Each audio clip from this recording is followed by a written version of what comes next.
Kia ora, kia ora, kia ora. Ko ena tia whātau isi Latu i taku ingoa. Tēnā koutou katoa, ko Arianna Nisa-Waller tōku ingoa, no tauranga ahau. Kia ora. So we've been asked to talk about all things Hauora Māori today, and we thought we'd start with the treaty. No, I'm just joking. I'm trying to lighten up the session a wee bit, but thinking about, hopefully many of you watched the resource before we started. Can you give me a wave if you did get to have a look at Lena and I as fantastic actors being real? If you haven't, it might make this session a wee bit more difficult, but we want to start by asking for you if you can send us to Breakout Rooms, because we'd like to know who you are and do some of this whakawhanaungatanga that we're going to talk about at the start of our session. So you've got 5 minutes to go back into your breakout room, and we would like you to share who you are, hopefully with someone you don't know, and then come back to tell us who you are. And also we'd like you to answer the question that we had at the end of that resource that said, how confident are you using Te Reo Māori? Because we're going to start by thinking and talking about some of those questions that were at the end of that resource. So five minutes, it's quite a long time. Kia ora koutou. So a little bit about me too then is that I hail from West Auckland, born and bred a Westie, and proud of the fact that I was raised in the North Island, but actually whakapapa to the South Island. And so saw the light when I had my eldest child about 14 years ago and moved back to the South Island, where I landed a job in public health at Whakari Hospital here in Otipoti. And our family's evolved. I now have 3 children since then, and our youngest is Api Tiniko, who you would have seen if you watched the resource. If you didn't, just to let you know, our youngest has trisomy 21, and he is clearly the star of our universe. And I tell the girls that he's my favourite constantly. So it's nice to be here with the hat on of a mother of a beautiful baby, of lots of babies, but especially Api. And in my day job, I lecture Hauora Māori, now in the pharmacy school, but have been working with Ari for the last 10 years in the medical school. And so just have a passion really for helping people who go, I know that we've got to make a difference. I know about equity. I'm just not sure how to start this process. So Fee's invited us to be here today. And that's just a bit about me. I'll tell you more as we go. But over to Ari. Tēnā koutou katoa. Thank you so much for sharing, and that's what whakawhanaungatanga does. When it's solid, you start to make connections with everyone who's in the room and say, actually, known you for years, but I didn't know that about you. And that's the power of it all. So I'm from Tauranga, born and raised there. I was part of the first generation of kids to go to kohanga reo, so Te Reo Māori is my first language, and it's positioned me really well in life to be an advocate for my people and for my language. I grew up at a time where I guess it wasn't cool to korero, that slogan, and dealt with a lot of people who had various views about why, for my parents, I guess, about why you'd put your child in total immersion. It's not going to get her a job. It's not going to have any prospects. But I'm a lecturer in Hauora Māori at the University of Otago. I convene the Māori health major here under the Bachelor of Health Sciences. And like Anna, we just have a real passion to make a difference for our people. But on a personal note, I have a brother who has cerebral palsy. He's 25 years old. We've gone through all of these services, speech therapy, conductive ed, CCS, you name it, OTs, physios. We've been through it as a whānau. So we've got a personal story to it. And so we're really happy to have a part in this project and in this work. And it means a lot to us. So kia ora, everybody. Kia ora. So there's some more questions, I guess, and I guess it's relevant to start with by talking about Te Reo, but there were a couple of things that we thought we would just run through as a group around pronunciation, and 2 key words that Ari always goes, one of the first things when people say this, it just rubs me a little. So I'm going to hand over to Ari to mention that, and feel free to chime in or pop in the chat any thoughts as you go, or further questions we'll be happy to answer as we go or look at them later. But over to you, Ari. So 2 kupu that we can start on, and I've actually heard all of you say these kupu beautifully, but one is whānau, because we're talking about family-centered practice. So when we're engaging with whānau Māori, it's whānau, whā and no. So I guess we all can find those words in our vocab. And Māori, you hear different ways that people can get Māori wrong, but those 2 words, when those words are wrong, we start to turn our ears off, and that could be a problem in regards to building that lifelong connection and relational and participatory kind of connection with our whānau Māori. Māori is a funny one because we didn't have the macron over the A for a long time, and pronunciation was different growing up for me. I first started, when I first started working in public health, there was an opportunity for me to ring up whoever it was, just the IT people, to say, can you put some macrons on my computer? And they said, why is that? And I said, I need to be able to write Māori words. And I was like, what? The person at the other end said, what are you talking about, Māori? What do you mean Māori? And anyway, the girl in the desk beside me said, say Maori, say Maori. And I was like, no, I'm not going to say Maori. And she said, you know what, when I first met you, I thought you were always talking about Māori. And I was thinking, who's Māori? As in Marty, the name Marty. So I had all these interesting conversations when I first arrived in Dunedin. I just wanted to say Māori and it be heard and understood. I couldn't even get the IT guy to put a macron on my computer because it didn't exist actually back then anyway. But he was struggling to hear me over the phone say Māori, and they wanted me to say Maori. And so again, the stories and the sort of evolution of our language in this country, and now the opportunities to learn the 100 words every New Zealander should know. So if you don't know about those 100 words, quick Google search 100 words every New Zealander should know. Has sound bites with each of those kupu, so you can start to just think, right, we're going to practice 100 words. Even if we don't get anything else, we'll start with those 100, and we'll listen to those pronunciations. We'll think about how we actually do that. And what I find a lot down these ways, especially, and my mum was a really good advocate. She said, don't name any of your children with Māori words that are too hard to pronounce. So my daughter's middle name is Tāwhiti because there's no R's in it. But she used to say, it's really hard to pronounce these words. No matter how hard I try, I just can't manage it. And so I think what you want to do is try and find the English. So when we look at whā and no, write the English sounds and practice that with the English sounds first before you get to help with the pronunciation. Ari, any thoughts on that? Any further? Yeah, I think people talk a lot about cultural competence, but what we really mean, and I think something to focus on, is building your cultural confidence. And you can do that in little ways, big and small, but knowing that Te Reo Māori is definitely a journey. I don't think anyone who's even a language speaker or a first language speaker would say that they're an expert either. I wouldn't say that about myself or anyone else.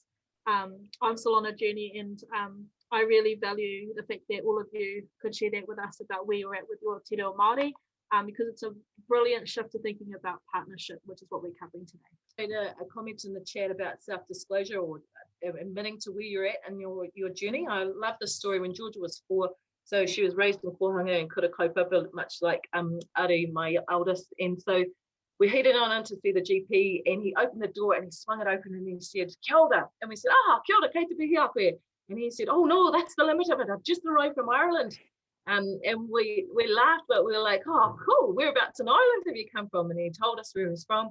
And then he said, I'm looking for a house in Mornington. And I said, we live in Mornington. Make sure you get your house on this side of the street, not this side of the street. Otherwise, it'll be too cold. In 2 minutes, those 2 minutes that he opened the door, we had talked about where we had come from. We had talked about language being important. But he'd also said to us, I recognise this is an important language in New Zealand, but it's the limit of what I've got right now. And so we weren't about to fluently speak to him throughout that session. But as we went, he asked, what brings you here today? And that's a pirate accent, not an Irish accent. And we said, Georgia said, I've got a sore puku. Puku? What's a puku?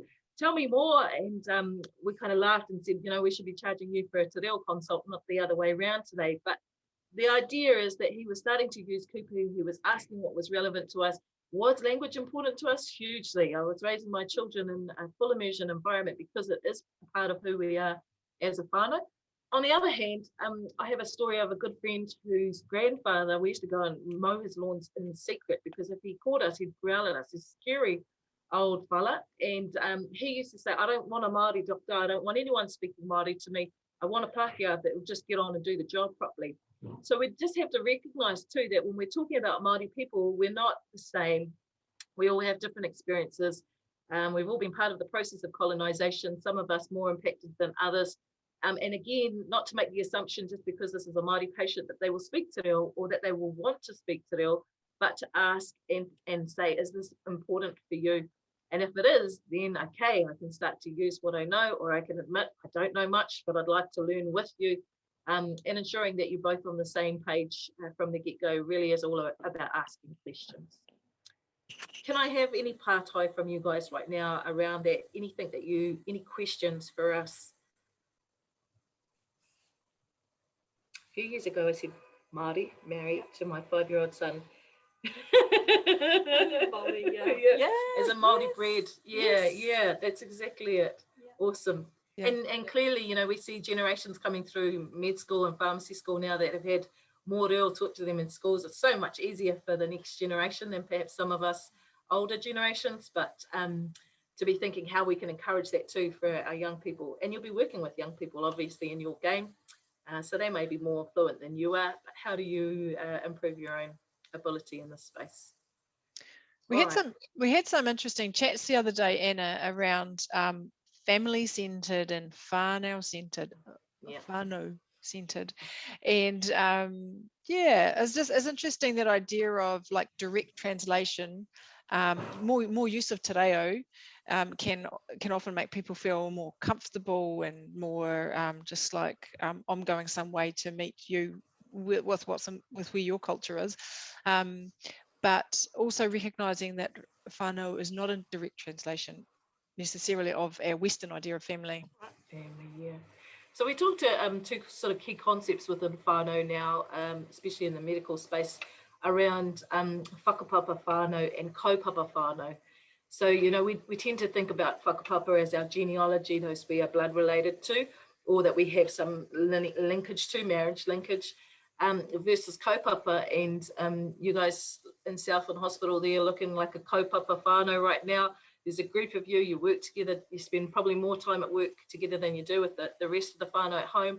How we suddenly find ourselves in whānau that are just as important or just as valued to us as perhaps, and sometimes more, than those that we have whakapapa to. So recognising whānau has become more broadly seen, which means, you know, when my auntie was asked by a clinician once, would you like to bring your whānau next time you come? She said, I would, thank you very much. And he put out 2 chairs for the whānau the next meeting, and she brought 16 whānau members in for that hui. And he was a bit like, what the heck? I don't even have a room big enough for you. If you're talking about whānau and really meaning whānau, then how do you ensure that that's able to happen? And I guess from looking at our little video that Lena and I did the other day, asking, was there anyone else that would need to be in this session, and how can we connect with those people when they pop up on screen? And you only saw the first 15 minutes of our hour talking that day, but my husband jumped in and the others popped in and out. So again, if you're going to allow whānau to be present and part of telehealth, how you do that fluidly and how you make that just best practice is by considering and asking again, who should be here? Who should be present? Is there more? Nice. So is there any further questions? We're kind of going to run out of time shortly. Fia, are you going to growl at us to stop? Yes, Carol.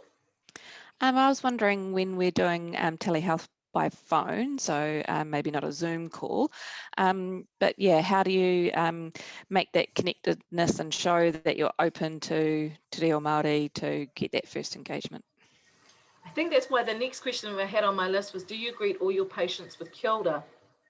And often for me, just hearing someone say kia ora gives me enough to feel comfortable as a Māori person to say kia ora back and then to engage however I want. Now, I have had one student come back to me. He'd gone on a placement and he'd had a patient turn around and say to him, why did you say kia ora to me? You're not Māori. What gives you the right to say kia ora to me? And he came back and he said, Arianna, I got this patient who growled at me for saying kia ora. And I said, and what did you say? And he said, well, I just turned around and said, well, te reo is an official language of this country, and so therefore I use kia ora because everyone can. And he said, you've got no right. Anyway, I asked some more questions and I said, could you give me some context to this patient, please?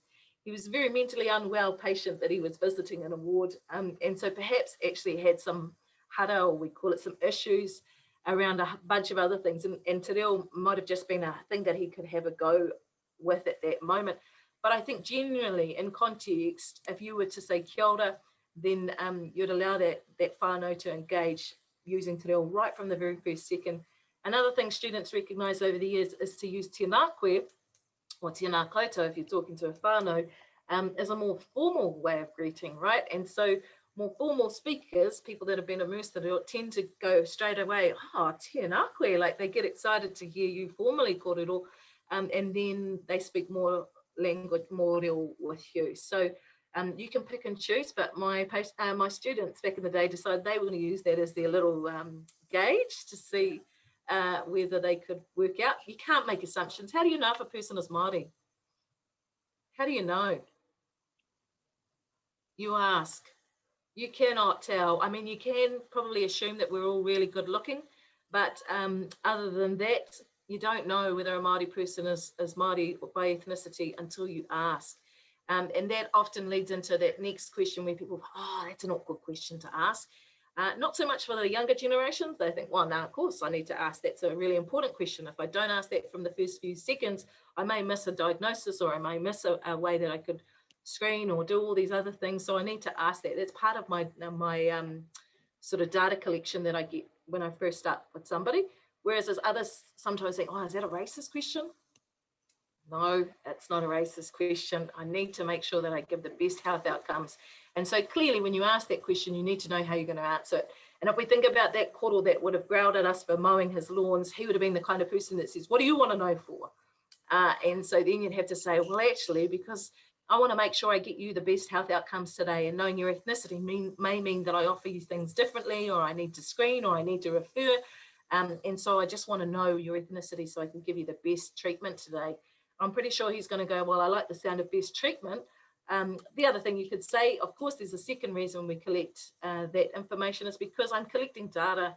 And if I see the same things occurring with my patients time and time again, I'm able to make a difference, look at how we can create intervention or do some sort of research to make a difference for an issue that keeps arising for Māori. So the sooner you get comfortable with asking that question and then knowing why you're asking it, and feeding it into conversation like we did in Lena's example on the video, it was just so simple to be asking about, have I got your name correct? Can you tell me which groups you identify with? Those types of questions. And I think that question that Lena's been asking on the chat about maybe sending a link out for whānau, I think that'd be wonderful. And I think that might be the benefit of telehealth, is that so much of our whānau want to be in the room, but what if my whānau live in Auckland? Yeah. But they really care about our babies. And hey, I want to be an Api's appointment. Can I have a link to that, please? Because I've got some questions about Api and what he wants to do and what his milestones are and what our goals are as a whānau. So I think that would break down the barriers and open up that whakawhanaungatanga as being the first session. So your first session in telehealth should be purely about whakawhanaungatanga. Yeah, I think if you can remove your goal setting until the second session and really just build some strong relationship in that first one, you could spend 15 minutes to an hour doing that. And some whānau may go, oh, this is so foreign to what I've ever experienced. And it might be taken back. I remember a nurse once saying to me at the beginning of a session, what can I do to get it right for you today, Anna? And I went, what? Nobody had ever asked me before, so I really didn't have an answer for her in that moment. Afterwards, I thought, oh, that was the best thing somebody has ever asked me. What can I do to get it right for you today? Well, there's a few things, actually. I'm in here and I want this separated, I want this done, and could I have a karakia? You know, so I was able to then reply with what I wanted, but there were no assumptions made by what I looked like from my first greeting with her. It was all about asking me what my needs were. And getting on the whānau waka, that question that Fees posed, I think that's really important.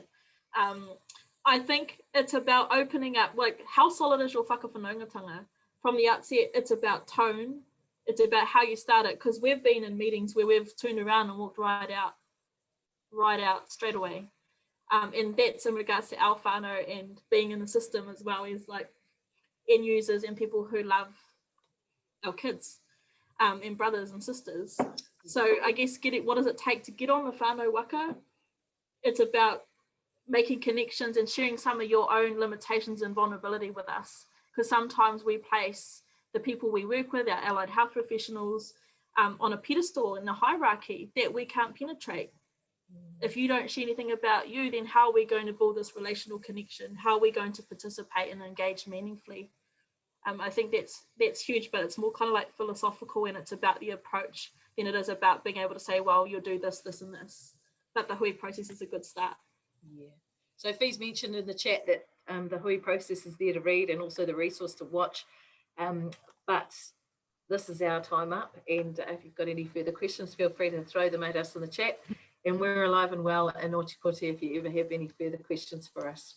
Alrighty. Kia ora. Kia ora.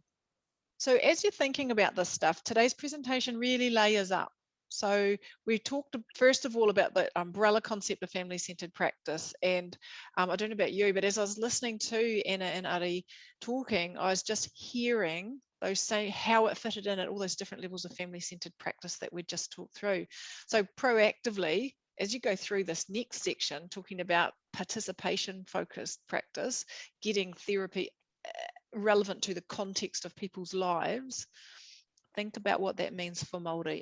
And Anna and Ari, you chip in. I wanted to start with a slide here because it is such a beautiful slide, and this was like the background drop to Anna, but and Ari's section, and I didn't want to cut down on the screen space on their beautiful faces while they're talking.